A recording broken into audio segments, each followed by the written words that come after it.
And welcome everyone to the National Humanities Center Humanities in Class webinar series. Tonight's session is titled "The Murder is the Message: Video Games in U.S. Foreign Policy." I'm joined by Daniel Besner. Professor Besner is an associate professor at the Henry M. Jackson School of International Studies, University of Washington. Today is December the 2nd, 2021. My name is Andy Mink, and on behalf of my staff and team, Jira, Mike, and Meredith, I want to welcome all of you back to another episode of the webinar series. It's great to see so many familiar faces back in the room with us tonight. I know that this is a kind of a bizarre time of year, the space between Thanksgiving and Christmas holidays, where you're sort of liminal between teaching and working with young kids every single day, and also moving not so quickly towards the next big break. We do appreciate you taking the time to spend with us, and hope that this is relevant and helpful for the ways that you approach your teaching and your curriculum, and perhaps after we're finished, maybe even the ways that you're working with your own children. In particular, I want to thank Keith for being here. Keith's from Corning Painted Post School District, and Teresa, who's joining us as a representative of the Middle Passage Company. Always nice to see Douglas here. Douglas is from Wadsworth Avenue Elementary School, and Lily, Lena, and Tenny are all from Los Angeles Unified, just a few of our many LAUSD teachers. Always great to have you with us. The center, like your schools, I suspect, is also gearing up to the upcoming holidays. Our fellows are beginning to wind down their first semester with us, first of two, and they'll go back to their home campuses and communities and families and spend the break before they return in the spring. As you've heard me say many times, the center is a research center and an intellectual space where our annual fellowship class comes to help make sense of the world by studying, researching, and writing about the humanities. We work with scholars of all disciplines, including political science. And while it's a very scholarly, very intellectually rich, very interesting and robust environment, there's a lot of smart people doing a lot of smart things. It's also clear to me that they too, all of our fellows, are looking for ways to make their content and their understandings and make connections between the current and contemporary world with more classic questions. In some ways, I sort of imagine tonight's session might do just that, which is to use something that's iconic in all of your kids' lives, video games and gaming, and try to draw some pretty sophisticated conclusions and insights from not only its integration, if not intrusion, into our lives, but also the ways that it can reveal and give us insights to the larger complexities of U.S. foreign policy, of culture, of the ways that we're interacting with each other on both the macro and the micro scale. And I'm really pleased that we're able to do that, and I hope that you're able to take some of what we share with you tonight and apply it to the way that you, if nothing else, converse with and understand this just ubiquitous world of gaming that our young people are in. All the resources that we provide tonight and share with you can be found in the Humanities in Class digital library. This OER platform is free and open, and it's definitely our intent at the center to always make our work available and accessible in the most democratic way possible. That does include the resources that were pulled together by Professor Besner. These are readings and support materials for tonight's session. I hope you had a chance to review them before our conversation tonight. If not, then perhaps you can go back and use them to reflect on what we share and what we discuss tonight. Again, you can find those in the Humanities in Class webinar series group, and by simply following down the subfolder trail, you can find not only tonight, but all of our webinars from the past 6 years and locate those materials. This is also the site where we'll place, the location, I should say, where we'll place the recordings of our sessions. That's both the full recording as well as the segmented recording by topic. I think there's a lot of value as an educator for inserting ourselves into highbrow conversations through what may seem like lowbrow mechanisms.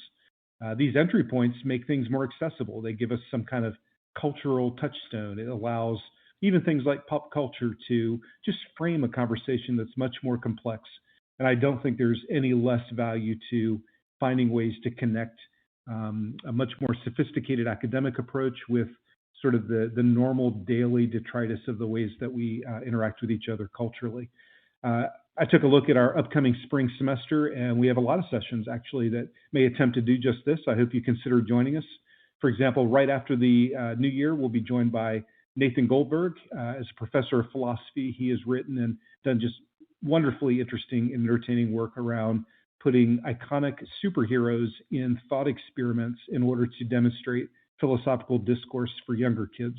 To me, it's just a beautiful way to take that sophisticated process of philosophy, but apply it to situations and experiences and discussions that are maybe a little easier for younger people to grapple with. On mid-January, Marianne Rett will be joining us to talk about how Islam is portrayed in comics. Later in the spring, Thomas McDowell from Ohio State will be joining us to discuss the historical roots of the movie Black Panther and the search for Wakanda. And then finally, later in March, we'll be joined by Scott Saul from Stanford. Scott has written extensively on Richard Pryor and will be working with us on how to maybe use the comedians and the sitcoms of the 1970s, Richard Pryor, Archie Bunker, et cetera, to better understand what we call cancel culture now and the sort of delicate language that we're all trying to understand how to use and understand what the impact and the implications of that language might be. Again, I do hope that you join us. Please do share the registration link with any of your colleagues who might be interested.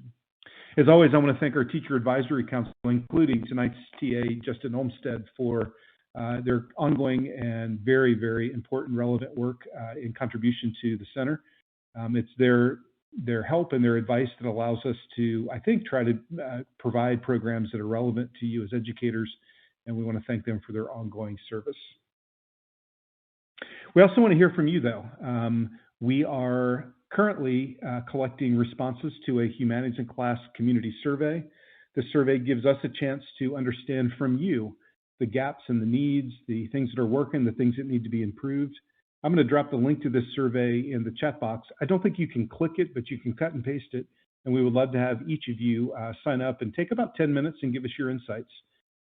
Each webinar, we do a drawing. And in that drawing, we announce a winner who can select from either a long list of books that associate with each of our fall webinars, or a free online course from the center, or if you're willing to come to Durham, lunch at the center with the education team.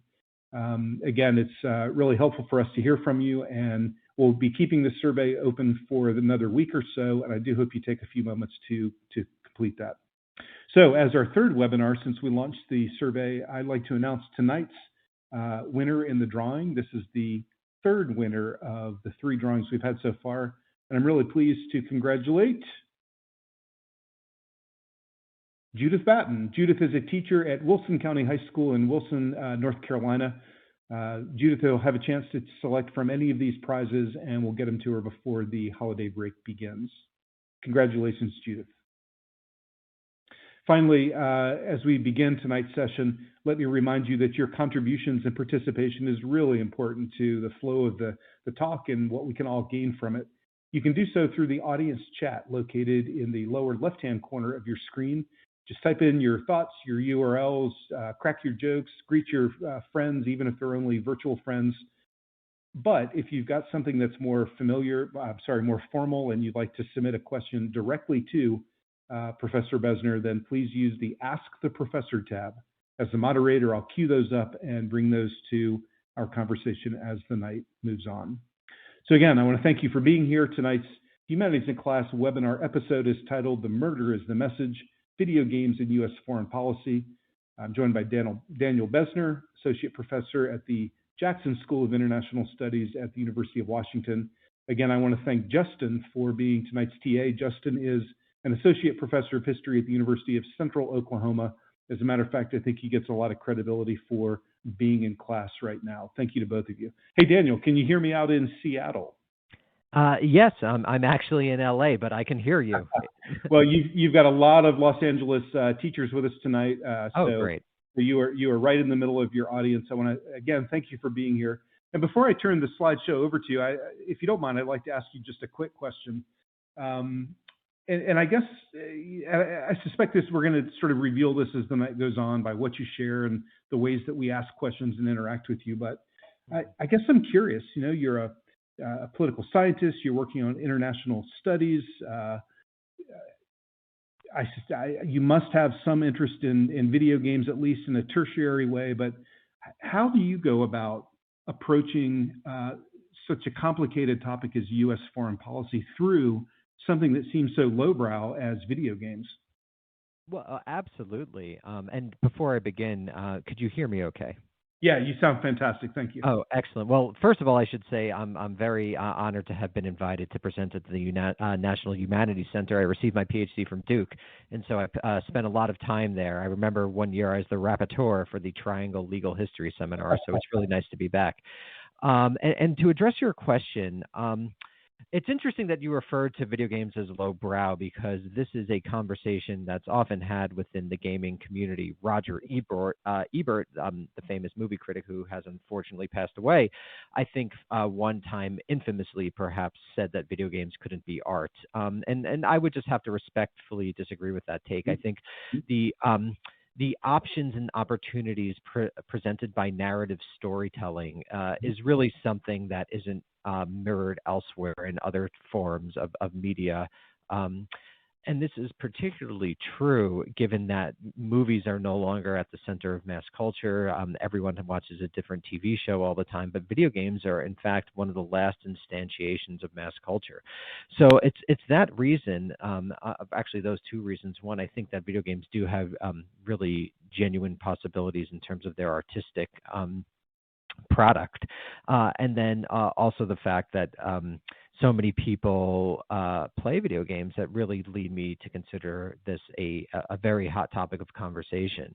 And one could even think how recently there have been a vehement debates over things like the 1619 project or the 1776 project. And the number of people familiar with both of those is minuscule compared to the number of people who play a game like Call of Duty, Black Ops Cold War, which is what I'll be talking about today. Yeah. And so in some sense, I'm a historian, also not a political scientist, but as a historian, I find it interesting to think about video games in terms of their possibilities for historical education, and the fact that many of the narratives about U.S. history that people get in their lives will be, received through a video game as opposed to a half-remembered classroom in high school or college. So to me, they're really important cultural sites of investigation. Wait a minute. Hold on for 1 second, Professor, because every single one of the teachers and parents in the audience right now just had their brain matter leak out of their ears. So you just flipped it. You flipped the script a little bit and suggested that video games are really deeply sophisticated narrative stories. That really changes the way I think by the way, of course, video games are played by people of all ages and generations. So I'm making huge generalizations right now. But, to kind of position them as these kind of arcade games where people are wasting their time or just entertaining themselves, if not wasting it. You've really changed that script. That's, if nothing else, you can drop the microphone and give all of those pictures, some really takeaway there, a new way to look at this.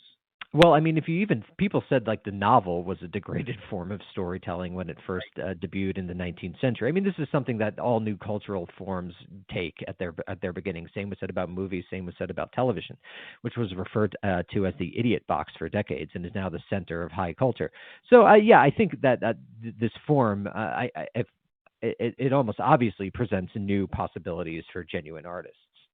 Yeah, that's really a fantastic point to make, and I appreciate you doing so. And I think that if we keep that in mind as we move through your conversation tonight, I think it's going to allow all of our educators and, again, parents to sort of rethink the ways that in both positive and maybe implicit ways, these games are becoming a deep part of our culture and psyche. Professor, thank you so much. I'm going to turn over the PowerPoint to you. As I mentioned, I'll be bringing questions to you on occasion. But Great. in the meantime, we'd love to hear what you've been working on. Great. Well, thank you very much. So why don't we just start here? I was already introduced. So why don't we just start here with the numbers? So video games are set to become the dominant entertainment in the United States. According to the Entertainment Software Association, the video game industry's lobbying organization, so take that in mind, around 214 million Americans, about 2/3 of the total population, currently play video games.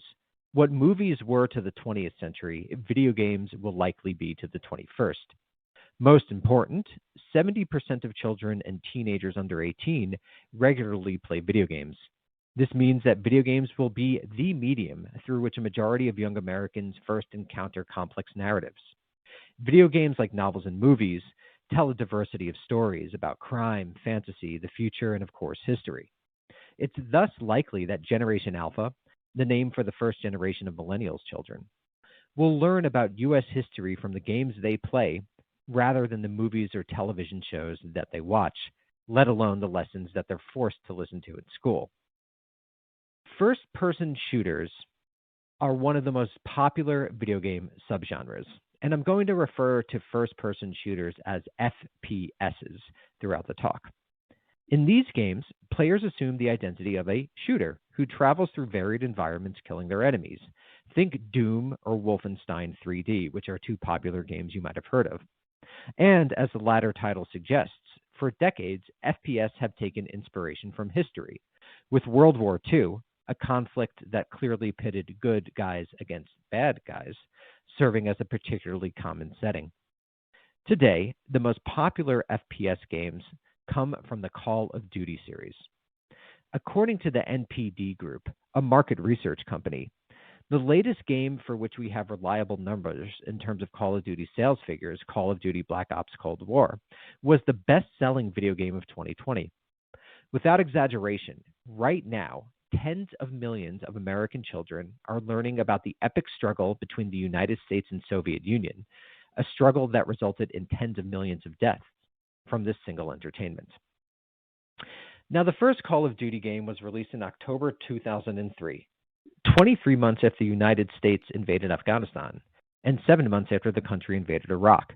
The game, which was set entirely in the European theater of operations during World War II, was very much a product of the post-Cold War and post-9/11 eras, positing that U.S. global leadership, quote unquote, was necessary for world peace and prosperity. In it, players traipse through the European theater of operations, murdering thousands of Nazis on their way to ultimate victory.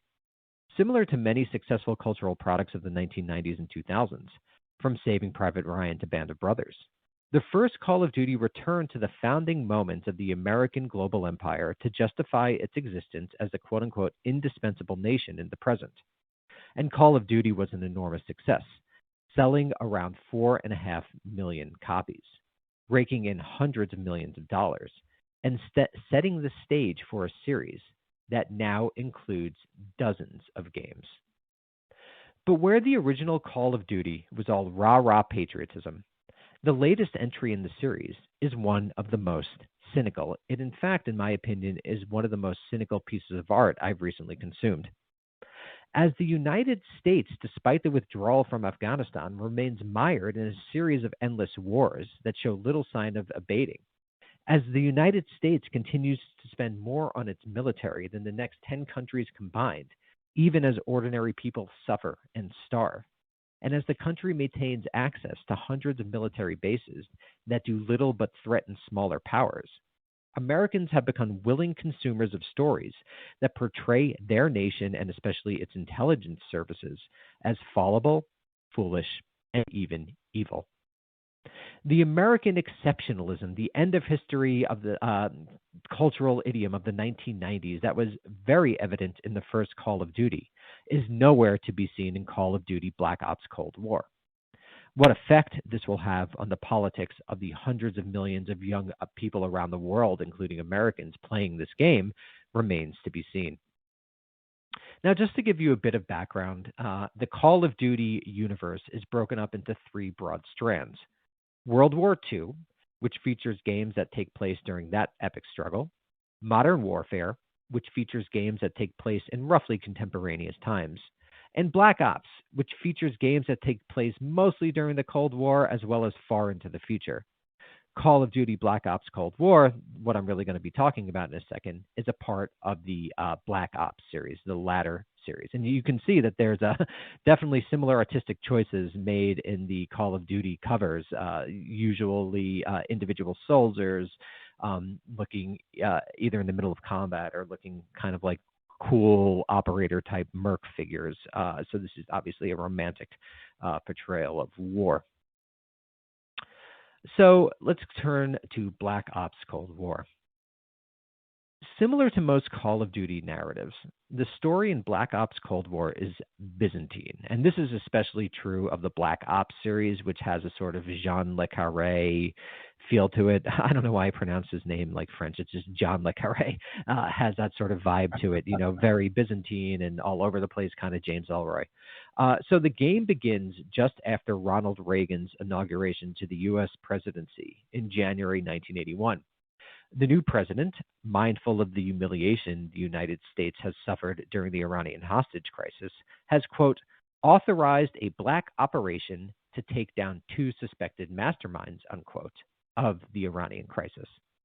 After various twists and turns that take your essentially Black Ops team, your intelligence team, from Amsterdam to Turkey to East Germany, you learn that a Soviet secret agent, codenamed Perseus after the famous Monster Slayer, plans to detonate several neutron bombs that the United States had earlier placed under European cities in order to ensure the latter never fell into into Soviet hands. Perseus predicts that the international public will place blame for the neutron bomb explosions on the United States, which will then turn the nation into global enemy number 1 and allow the Soviet Union to win the Cold War. So you could see this is already a pretty Byzantine plot, but I'm not even done yet. Upon discovering Perseus's nefarious plan, your team spends the rest of Black Ops Cold War trying to find out where the secret agent is located. That is to say, where Perseus is located. This is when the game takes a pretty surreal turn, with the most ridiculous mission being your successful infiltration of the Lubyanka building, which is better known as KGB headquarters. Based on the intelligence you gather from the KGB, as well as some mind-altering drugs, more on that soon, your team eventually learns that Perseus is hiding on the White Sea's Solovetsky Islands. You quickly travel to the islands and prevent Perseus from detonating the nukes, though the secret agent himself escapes to fight another day and act in a certain sequel. Sorry, there's the right slide. So Black Ops Cold War allows you to play as a number of characters, including Alex Mason, a CIA operative, and Dmitry Belikov, a KGB agent on the U.S. government's payroll. But you spend most of your time playing as a guy named Bell, the code name of the game's protagonist. And in fact, my official character name was Daniel Bell Bessner, so it was sometimes fun to imagine that I was playing as the well-known mid-century sociologist who wrote The End of Ideology. Bell's story, and thus your story, is a tragic and, in true Call of Duty fashion, confusing one. By the game's end, you learn that Bell was an associate of Perseus, who one of the Iranian masterminds from the game's first mission attempted to murder. The CIA, however, saved Bell's life and used mind-altering drugs taken from the top-secret Project MKUltra to implant false memories in him and make him believe he was a long-standing CIA operative. Bell eventually learns the truth, and though he was brainwashed by the CIA, nonetheless decides to tell the Americans where Perseus is hiding, saving millions of lives and helping the United States win the Cold War. In telling this story, Black Ops Cold War repeats and refigures one of the classic tropes of Cold War-era fiction, brainwashing. As the literary theorist Scott Selisker notes in his book Human Programming, during the Cold War, the idea of brainwashing had both right and left-wing variants. On the one hand, quote, the notion of brainwashing allowed Americans to imagine that the citizens of totalitarian states had been somehow conditioned, such that they became masses of human automatons, willless and therefore less human, unquote. Put another way, it was easier for Americans to ask their government to spend an enormous amount on weapons meant to kill fellow humans if they believed that the Soviets or the Koreans or the Vietnamese had suffered irreversible brainwashing that transformed the ordinary person and the ordinary soldier into ideological pawns. Nevertheless, at the same time that Cold War propagandists presented totalitarians as programmed simpletons, more progressive thinkers like Ralph Ellison in his book Invisible Man and Betty Friedan in her The Feminine Mystique turned the image of the communist automaton on its head. claiming that it was actually oppressive American institutions that transformed people, be they African Americans or housewives, into brainwashed automatons. Now, what's interesting about Black Ops Cold War is that it incorporates elements of both of these perspectives. In the game, Bell began his career as a totalitarian, an unrepentant ally of Perseus bent on destroying the United States. Therefore, from an American point of view, his brainwashing at the hands of the CIA was deserved and perhaps benevolent. At least Bell was now on the right side of history. Nonetheless, Black Ops Cold War simultaneously takes pains to present the CIA as a morally corrupt organization. It was the CIA, after all, that decided it would rather kill Europeans with neutron bombs instead of allowing them to live under Soviet dominion. Moreover, to borrow Selisker's phrasing, throughout the modern era, quote, the brainwashed totalitarian subject represented the death of the liberal subject, along with the subjects of democracy and ethical community, unquote. In other words, Black Ops Cold War presents the CIA as an organization that is not only willing to murder tens of millions of innocents, but by virtue of its brainwashing of Bell, is also willing to upend democracy itself. Bell is thus both a perpetrator of violence and a victim of institutions beyond his control. In this way, Black Ops Cold War interestingly reflects the cynicism of the era of endless war in which it was produced. In the game, as in reality, there are neither good guys nor bad guys, just soldiers fighting wars that will one day be forgotten based on choices over which they had no say. Indeed, Black Ops Cold War totally elides ideology. We never understand why Perseus is so dedicated to the communist cause, nor do we understand why the members of your CIA team are willing to risk life and limb for American democracy. Bell is the only character whose motives are comprehensible, and that's precisely because he doesn't have genuine control over his actions. In a way, then, Black Ops Cold War is arguing that to survive the Cold War, one had to abandon ideology. As Bell's trigger phrase, which is "we have a job to do," indicates, in the Cold War, all a soldier can do is put his head down and get to work. Unlike World War II, the war presented in the first Call of Duty game you'll recall, the Cold War of Black Ops is a struggle in which ethics and ideals have no place. So we've come a long way from the indispensable nation. And I think this really reflects the importance of the notion of this idea that I'm developing called Imperialist Realism, which plays off Frederick Jameson's favorite phrase that it's easier to imagine the end of the world than it is to imagine the end of capitalism. I think the same is true of American imperialism, that games like Call of Duty really reflect the fact that it's easier to imagine the end of the world, literal neutron attack, than it is to imagine the end of the American empire. And that there's a militarism that really permeates a lot of American culture. It really defines what it means to be an American. So I think what you see in a game like Call of Duty is a recognition that the U.S. empire isn't benevolent. It's not a World War II film. It's not even a film from the early or a product of the early war and terror period, where a game like Call of Duty was really created in part ideologically to justify the United States continuing to dominate the world. And in the most recent Call of Duty, no one believes the United States is a good place.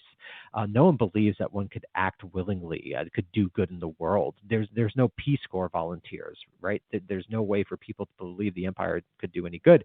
But there's also no way to conceive of actually transcending that empire, of moving past it, of transforming American militarism. And the Call of Duty game really reflects that. And so what you might say is that, this might be somewhat ironic, is that the United States' best-selling first-person shooter offers its players a critical, if admittedly muddled, message about American war, which is an interesting turn given that the actual U.S. military has recently ramped up its efforts to recruit young people through video games like Black Ops Cold War. So, Andy, why don't I pause for a second and maybe if you want to ask a question or something along those lines.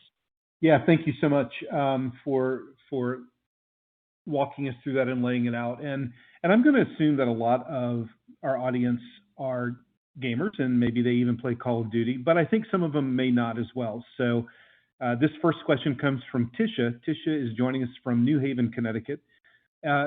Listen, Tisha doesn't play video games. She's aware of them. We all have this kind of, cultural understanding of what happens. But tell us specifically about Call of Duty. Can you break it down to the most basic, back of the cover? I guess video games don't even have covers anymore, but sort of the quick description. And I'm going to use her question. Do you score points? What does it mean to win? How is victory defined? Who is writing these games? Can you sort of break down just the actual experience for those who don't have experience playing Call of Duty? Yeah, it's pretty simple. You assume a first-person identity, so it's like you're looking through your eyes the entire game. You don't see the character; you're looking through the character's eyes, and it's essentially beating a level is how you proceed, and that usually involves various elements of murdering enemy soldiers or sneaking past enemy soldiers, and it's really that simple. And the levels are differently designed. Some might take place on D-Day at Omaha Beach. Some might take place, as I mentioned, in the KGB building. And so there's different environments for you to play, and that is the essence of the play. And are you working in a team, or are you completely independent? It differs according to game, but in Call of Duty, you're mostly independent. And tell us a little bit about the gendered perspective. Is this primarily male figures, or I don't mean the players literally. I mean the players in the game itself. Are there female characters? For the most part, it's male, but there are some female characters. But I would say it's 90% male soldiers. Hey, Daniel, Professor, give us just these stats. How much does it cost to get Call of Duty? And what kind of system do you need to play it? It's on every major system. I'm not sure if it's actually on Nintendo Switch, but it's on Xbox and PlayStation. And I think around $60. And you can get different editions of the game. Some might contain more video game maps. Some might contain special weapons, and you could pay more. It depends on the series. Of course you can. And can you play it with others using your headset, or is this a Yes. solitary game? That's what most people play Call of Duty for, multiplayer experience, not really the single player experience. And then just to conclude, and I'm adding some details to Tisha's questions, but to conclude, it sounds like the way that you lose the game or restart is that you get killed yourself. Precisely. That's precisely right. Got it. That's what would result in your losing. Yeah, fantastic. Thank you. Great. So moving on, the connections between the military and gaming communities span decades, going all the way back to 1962, when MIT students created the first modern video game on a computer that was actually funded by the Department of Defense. These links have remained remarkably stable over time. In 1999, the U.S. Army granted the University of Southern California $45 million to found the Institute for Creative Technologies, whose mission, in the reporter Abby Robertson's words, quote, was to draw on new entertainment tools to build military training simulations, unquote. Then, on July 4th, 2002, the military published America's Army, which, according to the Deputy Director of Army Game Studio, quote, allows players to learn about being a soldier by taking on the role of an American soldier participating in force-on-force operations as part of a team, unquote. And in fact, the most recent edition of America's Army, titled Proving Grounds, came out in 2015. Beyond games and simulations produced by the military itself, U.S. officers and veterans have regularly consulted with game developers to make first-person shooters more realistic and, in the process, valorize and romanticize the U.S. Armed Forces. In recent years, in fact, military officers have turned to video games to recruit the next generation of troops. They are well aware that, as First Sergeant Glenn Grabbs told the Army Times in November 2018, when not in school, quote, a big section of the population goes into some sort of e-gaming interest, unquote. For this reason, the Army recently created an e-sports team, quote, to create awareness about the Army and the opportunities it provides, unquote, and to, quote, help make our soldiers more visible and relatable to today's youth, unquote. The Navy, our Air Force, Marines, and Space Force have likewise fielded esports teams. In fact, in collaboration with the Call of Duty Endowment, a fund co-founded by the CEO of Activision Blizzard, the company that actually makes Call of Duty, in order to aid veterans, the military recently established the Code Bowl, where various military esports teams play Call of Duty against each other. In 2020, it was the Space Force that won. Even more important, for some time, military recruiters and esports teams actually played games on streaming platforms like Twitch in order to aid in their recruitment. In the words of Jordan Ull, quote, "A typical military stream looks something like this. A recruiter, usually a man in his 30s, sits comfortably in his gamer chair inside a dimly lit room illuminated by a monitor and the colorful LED lights of his computer tower. An American flag hangs on the wall behind his right shoulder. An oversized stuffed animal sits to his left. He's playing Call of Duty or Valorant. He's friendly and talks about how much he loves being in the Army," unquote. And you could see an example of that on your screens. Now, the reach of these and other efforts is expansive. In 2019, to take just one example, the Army's esports team was seen by around 182 million people and, quote, "garnered 8,500 leads in the first 4 months of fiscal year 2020, more than doubling the 3,500 leads they got in all of fiscal year 2019, unquote. It's likely that these numbers will increase as the Army and other services expand their video game outreach programs. And though the military recently left Twitch under protest by politicians, it's likely to be back sometime soon. So it seems that, for the moment, Marshall McLuhan was correct. The gaming medium is more important than the specific themes evident in products like Black Ops Cold War. And it's not difficult to see why. After I beat the latest Call of Duty game, I was far more impressed by the exhilarating, if morally abhorrent, experience of mowing down hundreds of bad guys than I was by the confusing and elliptical story I'd just been told. But does this mean that video games are necessarily a reactionary medium? Would it perhaps be possible to develop an anti-militarist shooter? Or is the first-person shooter genre too inherently violent ever to serve anti-militarist ends? These are questions that those concerned with transforming the tenor of U.S. foreign policy and the culture of imperialist realism I spoke about earlier must tackle head-on.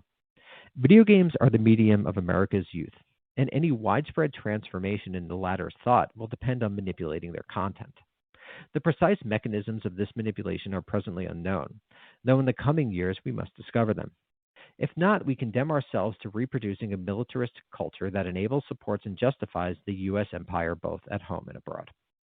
So I'm going to move on to another topic, so this might be a good section to pause for a moment. Yes, thank you so much.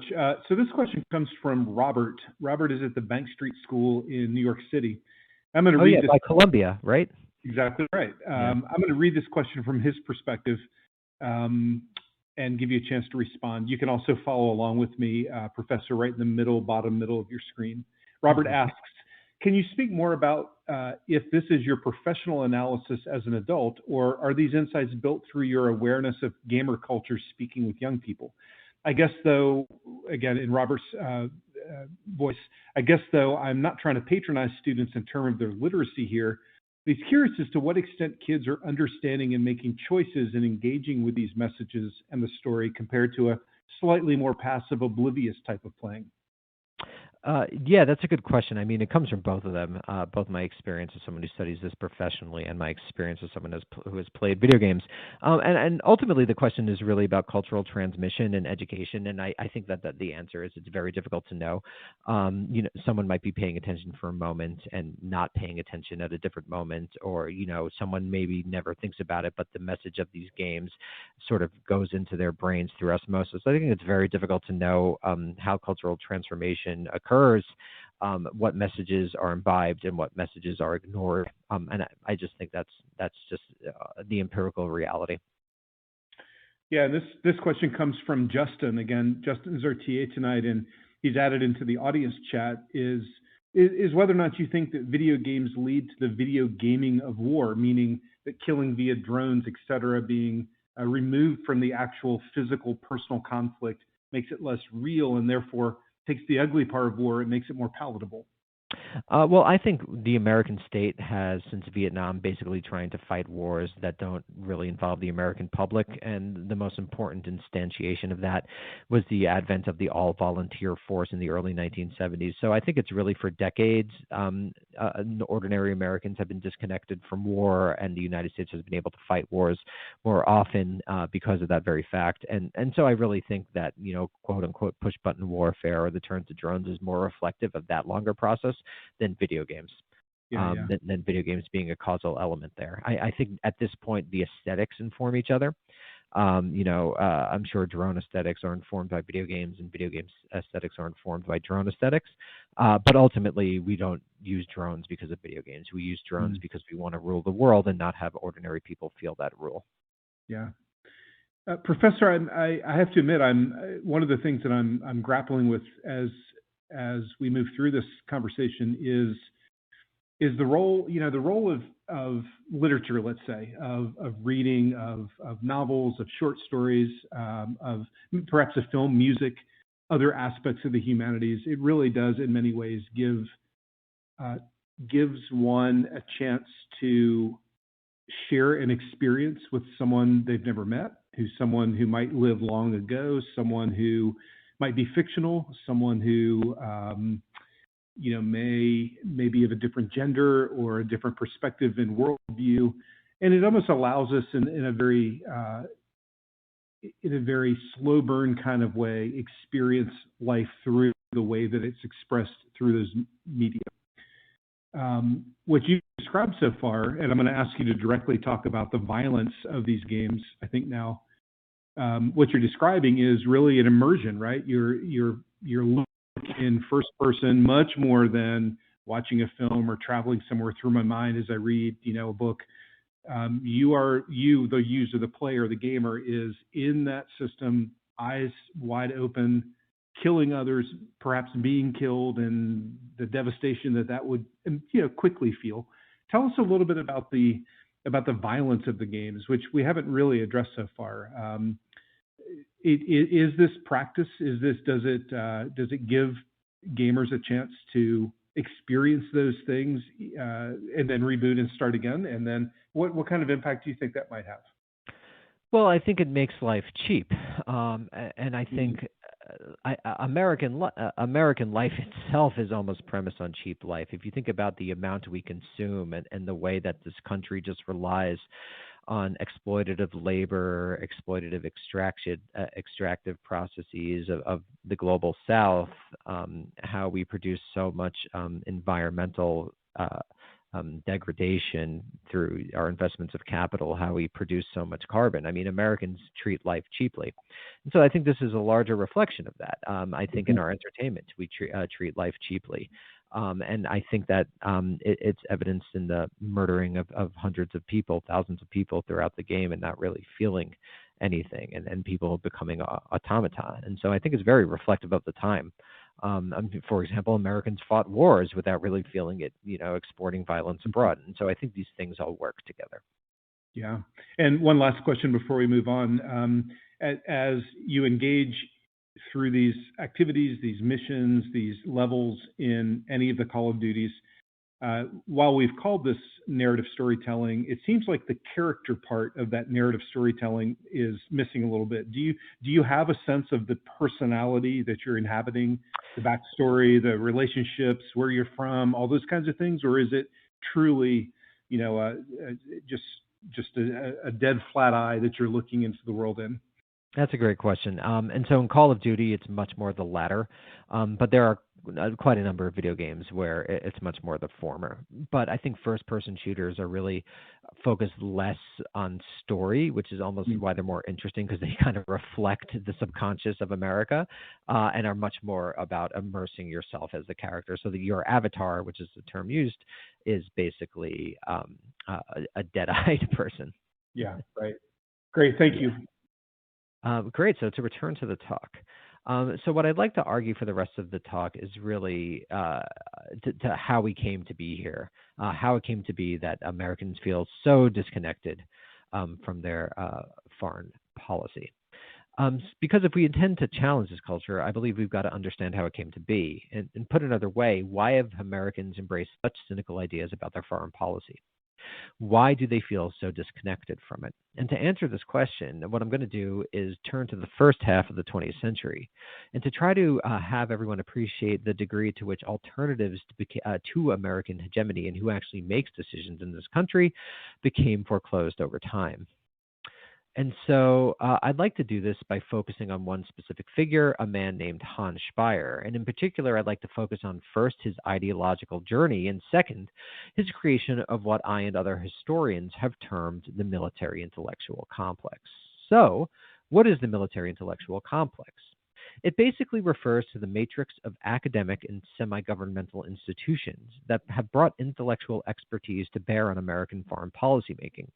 The most prominent of these institutions include the RAND Corporation, which is headquartered in Santa Monica, California, and MIT Center for International Studies. These institutions provided intellectuals with the training and opportunity to pursue their research largely free of government interference while affording them access to the highest level policymakers. And it was, in fact, from bases in these institutions that academics like Walt Rostow, who was National Security Advisor under Lyndon Johnson, or Andrew Marshall, who was Director of the Defense Department's Office of Net Assessment, built policy careers. Indeed, several of the most influential ideas of post-war American foreign policy were developed by intellectuals working within these institutions, and you could see them just right on the screen there. Game theory, political gaming, other forms of war gaming were actually developed at places like RAND. And taken together, these ideas reshaped how academics and policymakers understood American foreign relations during the United States' rise to globalism in the 20th century's second half.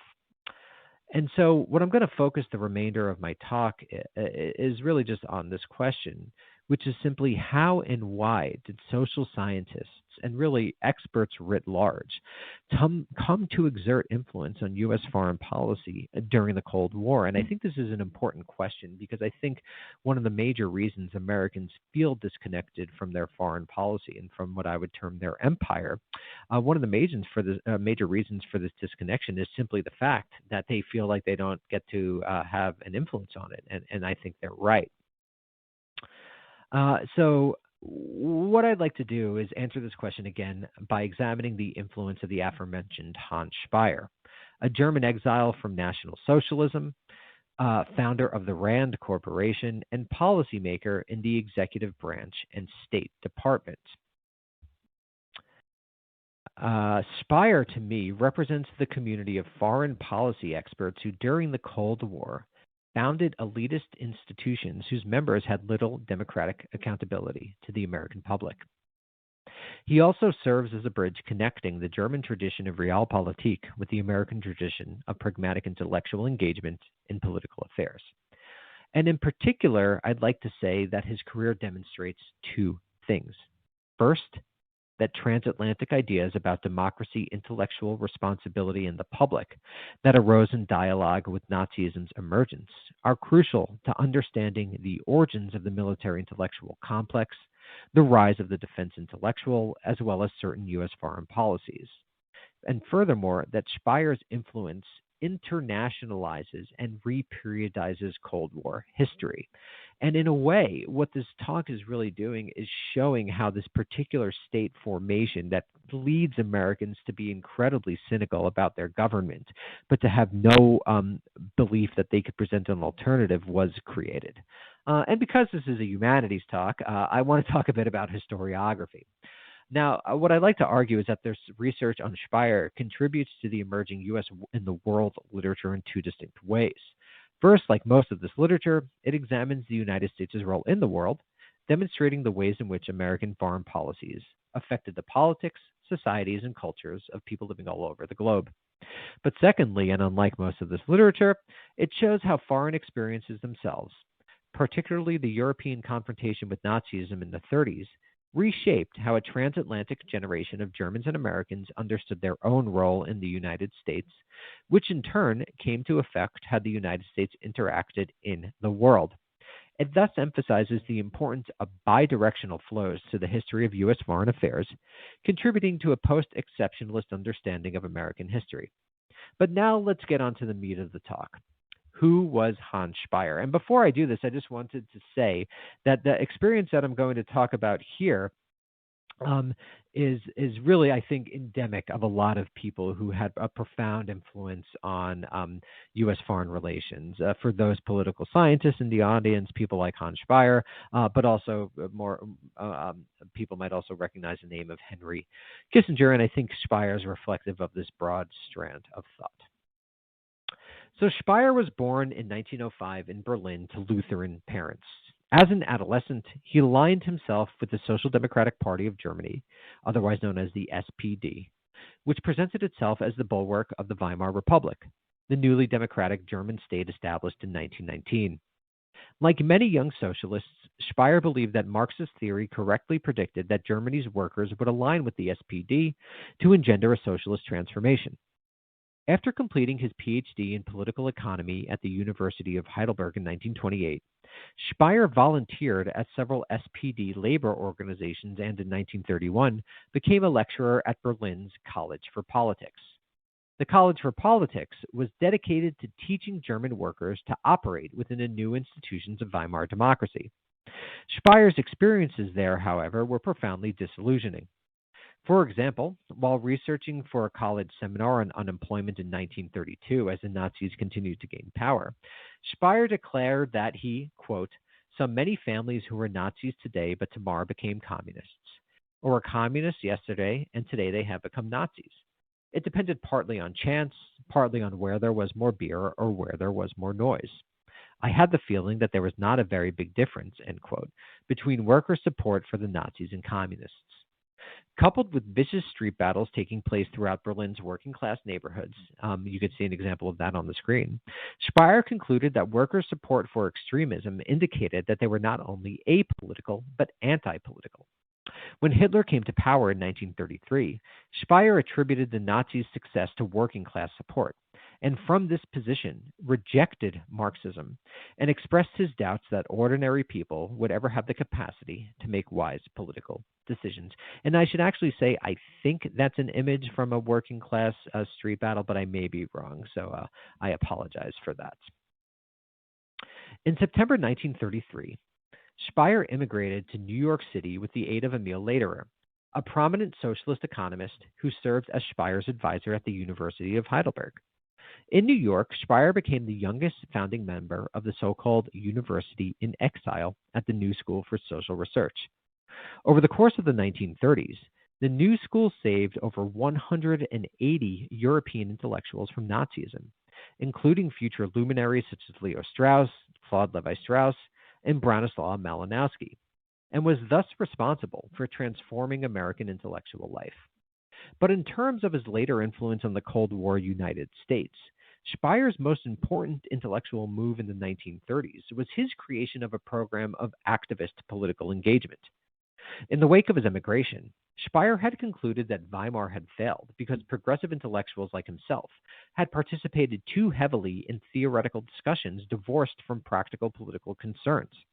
While the left-wing debated Marxism, Speyer argued, Nazis did all they could to manipulate people to support their cause.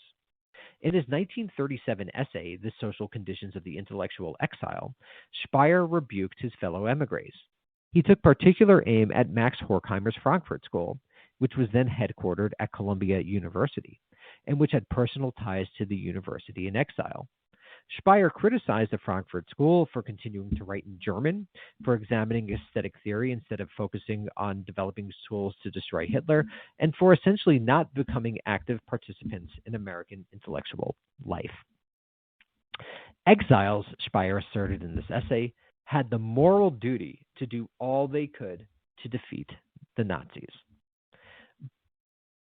But really the crucial question is, in what specific ways should exiles contribute to Nazism's demise? This is the question that Speyer asked himself throughout the 1930s. And for him, the collapse of the Weimar Republic had exposed a major weakness of democratic theory. Namely, what do you do if ordinary people vote for dictatorship?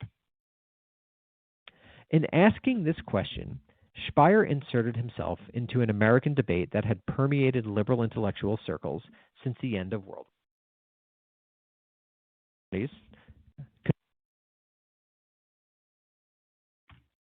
Are you there, Professor? Hey, Hello, could you hear me? Yeah, I think we had an audio issue. That's Sorry okay. about You're that. back now. So basically, in asking this question, Speyer inserted himself into an American debate that had permeated liberal intellectual circles since the end of World War I. In the 1920s, a group of democratic realists, led by the journalist Walter Lippmann, asserted that the wartime experience had demonstrated that new mass media techniques like propaganda had the capacity to easily manipulate the public. For this reason, Lippmann maintained, ordinary people could not serve as guides for decision makers. Instead, Lippmann argued that policymakers, directed by non-elected cohorts of social scientists, must manipulate the public to serve their own ends. Against Lippmann, a group of so-called democratic optimists, led by John Dewey, maintained that a democratic state relied on an informed public, and that instead of manipulating voters, elites needed to dedicate themselves to enlightening them. Now, Speyer's experiences witnessing workers support Hitler in Germany led him, and in fact the overwhelming majority of exiles, to embrace Lippmann's position over Dewey's. To Speyer, the German working class had demonstrated beyond a shadow of a doubt that the public in any country could not be trusted. He thus drew a universal conclusion from a contingent historical experience. As he said, quote, "Ordinary people create the atmosphere in which trickeries prosper," unquote. This was important to recognize, Speyer asserted, because in the coming war with Nazi Germany, the United States, and in fact all democratic countries, needed to adopt totalitarian methods. If they didn't, totalitarian states like Nazi Germany would have a quote-unquote advantage that would allow them to easily defeat Democrats as they had in Weimar. For this reason, Speyer asserted that, quote, "propaganda cannot remain an exclusive concern of dictatorship," unquote. That is to say, the United States needed to use propaganda, which Speyer and both German and American liberals understood to be an anti-democratic tool, in order to manipulate the public. Yet Speyer's endorsement of propaganda was subtly equivocal. Throughout his writings, he maintained that propaganda would not need to be used permanently. For example, he asserted that democratic propaganda, unlike totalitarian propaganda, quote, "does not aim at subjugating the individual and at controlling men permanently," unquote. While he further stated that democracies were forced to use propaganda, but only, quote, "for a time," unquote. These time phrases indicated that Speyer believed it was only acceptable in certain moments of crisis to use anti-democratic methods. In normal political times, he argued, the use of such anti-democratic tools was unnecessary. Now, Speyer and the exiles became prominent proponents of Lippmann's democratic realist position, and over the course of the 1930s, helped disseminate it across the American university system. Now, I don't mean to argue that they were the only people to assert this claim, but I do think that they were an important contingent, in particular because they literally embodied, by virtue of their Germanness, what happened when Democrats didn't really fight back seriously. And for this reason, I think they were influential in getting this sort of Lippmann democratic realist position accepted. And so by World War II, a lot of people had really embraced this Lippmannite position, which would truly become dominant after the war. Now, after World War II erupted in 1939, Speyer was convinced the United States would soon enter the conflict. As a devoted Democrat committed to the idea that exile intellectuals needed to contribute to fascism's defeat, he quickly set about making himself useful to American policymakers. Toward this end, he initiated a research project on totalitarian communication, which was funded by the Rockefeller Foundation. Between 1940 and 1943, Speyer and those who worked under him developed methods of propaganda content analysis that were some of the first examples of big data analysis in the United States. By studying Nazi propaganda broadcast to Germany and the U.S., Speyer argued, one could in fact predict Nazi strategy. Speyer, in fact, envisioned his research project as, quote, "a contribution of science to defense," unquote. Most important for his future career, Speyer acted as an intellectual entrepreneur. sending his project's reports to the Foreign Broadcast Intelligence Service, which was the government agency in charge of analyzing all enemy propaganda broadcast to the U.S.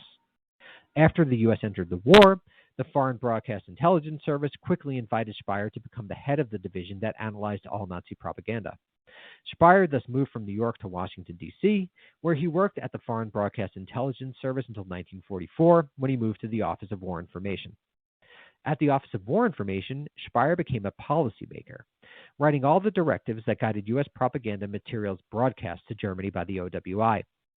At war's end, the State Department recruited Speyer, and he served as the acting chief of State's Division for Occupied Areas, where he was in charge of creating the American educational and information policies in the American zone of German occupation.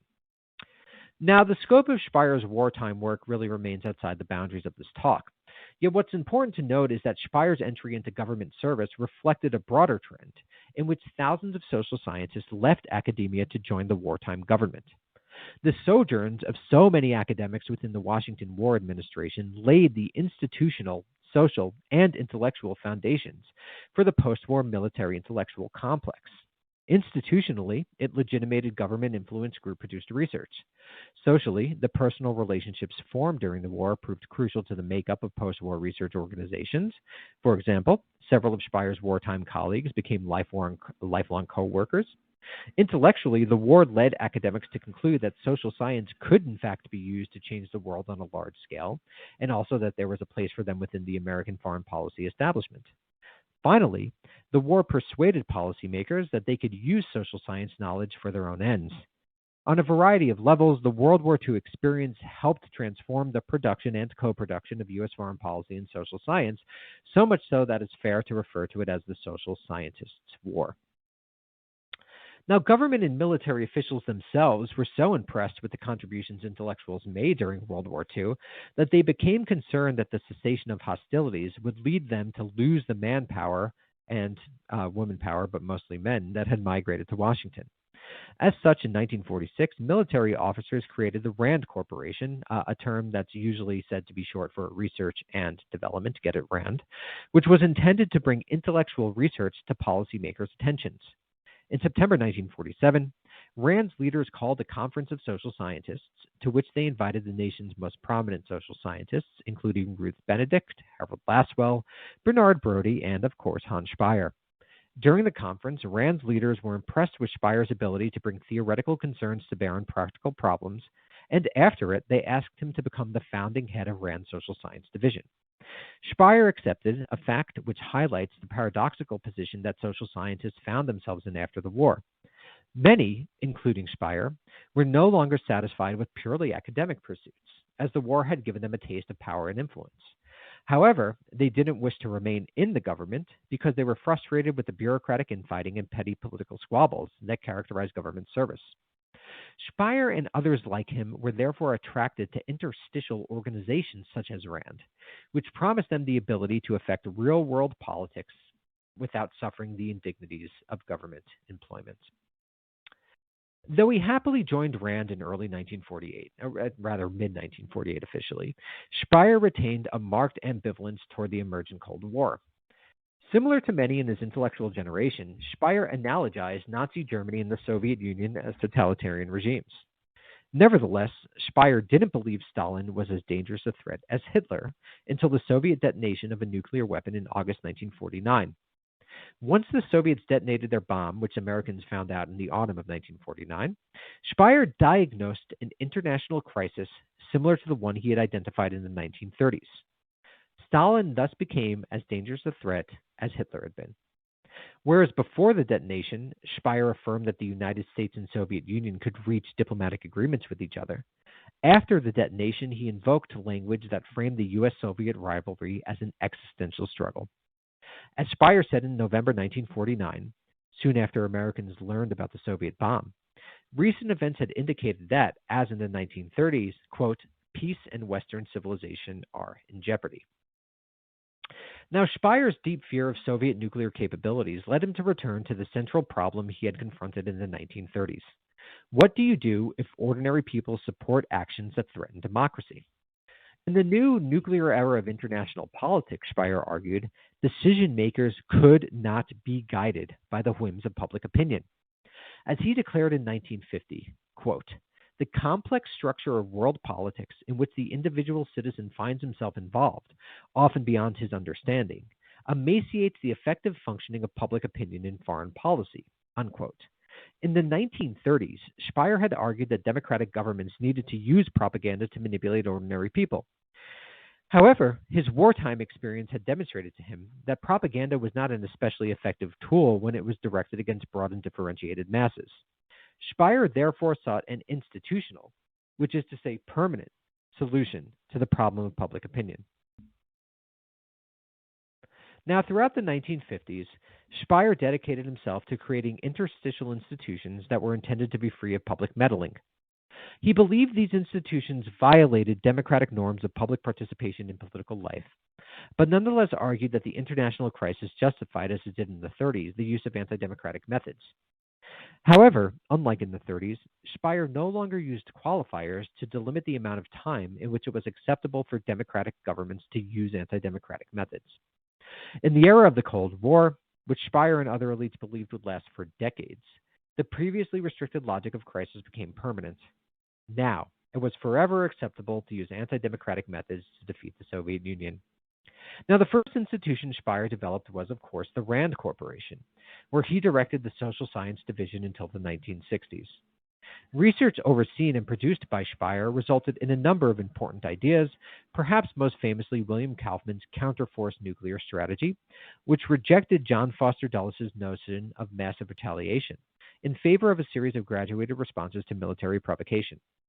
Speyer further used his Rand connections to become a consultant for the Ford Foundation, whose prominent administrator, H. Rowan Gaither, was the president of Rand's board of trustees. Due to Speyer's influence, the Ford Foundation funded MIT's Center for International Studies, which became the center for the development of modernization theory over the course of the 1950s, as well as Stanford's Center for Advanced Study in the Behavioral Sciences, at which a number of the most important projects of post-war political science, such as the establishment of comparative politics as a field, were undertaken. And in fact, these sorts of institutions are kind of similar to the National Humanities Center, which I imagined was inspired by these sorts of groups. Now, each of these institutions was designed to allow social scientists to bring their research to policymakers' attentions without fearing public interference. In essence, they completely removed the public from the policymaking process.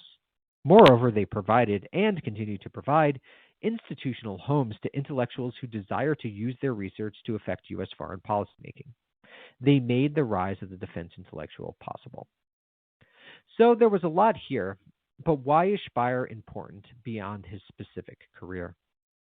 First, just to repeat my major arguments, what I hope to have demonstrated is that transatlantic ideas about democracy, intellectual responsibility in the public that arose in dialogue with Nazism's emergence are crucial to understanding the origins of the military intellectual complex, the rise of the defense intellectual, and certain U.S. foreign policies, and also that Speyer's influence internationalizes and reperiodizes Cold War history to show how trends that really came to dominate in the Cold War, their origins could be found earlier and sometimes outside the United States. But beyond this, the institutional network that Speyer helped create established new career paths from academia to state service, enabling academics like Walt Rostow, Henry Kissinger, and Zbig Brzezinski, as well as more recent figures like Paul Wolfowitz, Condoleezza Rice, and Anne-Marie Slaughter, to move from the university or a think tank and then into the government, becoming important foreign policymakers in their own right. Moreover, Speyer's story reveals the ways in which certain foreign policies have been made since 1945. Ideas now flow between governmental, non-governmental, and semi-governmental organizations, creating a partially decentralized national security state that outsources research to private and semi-private institutions. In all of these institutional spaces, of course, research is classified and not open to public scrutiny. Today, a number of the most influential foreign policy and military ideas, for example, the doctrine of counterinsurgency, emerge from semi-governmental institutions like RAND before migrating to the government and back out again. Finally, Speyer's justification for the use of anti-democratic methods during moments of international crisis signified a broader shift in U.S. national security culture, in which the appeal to crisis became a means by which elites vindicated the use of methods they themselves understood to be anti-democratic. Throughout the Cold War, policy elites justified measures from warrantless spying to assassination to the support of oppressive governments, with reference to the international struggle between Western civilization and communism. Even after the Cold War, the logic of crisis continues to inform U.S. national security culture, most recently in the debate over National Security Agency surveillance. One sees this in the quote given by Keith Alexander in October 2013 when commenting on the surveillance technologies used by the NSA. And what does Alexander say? He says, quote, "We're holding this hornet's nest of surveillance technologies, and we would like to cast it aside. But it is our, sorry, the screen is off, but if we do, it is our fear that there will be a gap and the potential for another 9/11. Here, Alexander recognizes that surveillance technologies are dangerous, hence his use of the term hornet's nest, but asserts that they must be used to prevent, in his words, quote, another 9/11. Unquote. Similar to Speyer's justifications for propaganda and the public aligning institutions of the military intellectual complex, Alexander invokes the war on terror to justify behavior that exists outside the boundaries of democratic norms. In sum, the influence of Speyer and the first generation of German defense intellectuals endures. The think tanks and research centers they created and the culture they produced continue to structure how Americans develop foreign policy. Thus, the Weimar Republic is not merely history. Its memory continues to shape how the United States interacts with the world. And it's urgent to examine how and why German exiles promoted and institutionalized an expert-centered and anti-democratic approach to foreign policy making. If we ignore emigre's influence, we can't understand why Americans make foreign policy in the way that they do. Moreover, the exiles' arguments about the need to circumvent democratic norms to defend democracy foreshadowed those made by decision makers today. Speyer and his colleagues assumed that with the Soviet Union's defeat, the United States would naturally reassert its democratic traditions. Yet the post-Cold War era, defined by a war on terror that policy elites have used to justify the Patriot Act, torture, and executive kill list, and massive warrantless searches, has demonstrated that appeals to crisis remain effective means for power holders to increase their authority. This research thus underscores the danger of justifying anti-democratic behavior. Democratic freedoms, while easily suspended, even with the best and most noble intentions, appear less easily recovered. Now, what does any of this have to do with video games, with which I began this talk? In essence, I believe that Americans feel very disconnected from their foreign policy, and that this disconnection ultimately emerges from their correct assumption that they're unable to really affect it. Right now, foreign policy is made by a relatively small elite, most of whom are ensconced in Washington, D.C. And this elite was formed due to the experiences of Speyer and others in his generation, who channeled their fear of ordinary people into a particular state structure. On some level, Americans know and understand this, a fact reflected in the messages of games like Call of Duty, Black Ops Cold War. The latter is incredibly cynical, and the message it conveys is that no good, essentially, can come from the United States' behavior in the world. And frankly, there's a lot of truth to this statement. Perhaps it's time to rethink the structure that Speyer and his generation successfully created. Maybe we should more meaningfully connect the American public to the making of U.S. foreign policy. It's not like that they'll do a worse job than the experts. Thank you. Thank you so much, Professor, for detailing and drawing us back to that final conclusion. We've got a bunch of questions that have queued up, and I hope you have a few moments to review these with us. The first one comes from Michael. Michael is joining us from Los Angeles, near you, I think. And he asks and writes that, in his opinion, Lippmann did a lot to shape American politics in the 20th century, often to its detriment. Do you think that we are seeing his legacy in the misinformation and disinformation campaigns that have been abetted by the proliferation of social media in the 21st century?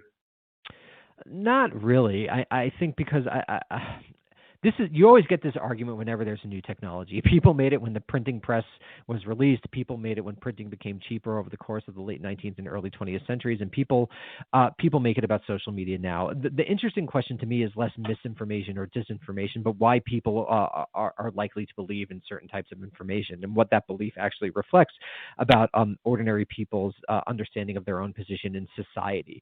So I think focusing on the disinformation itself as of human beings is 1 second, please.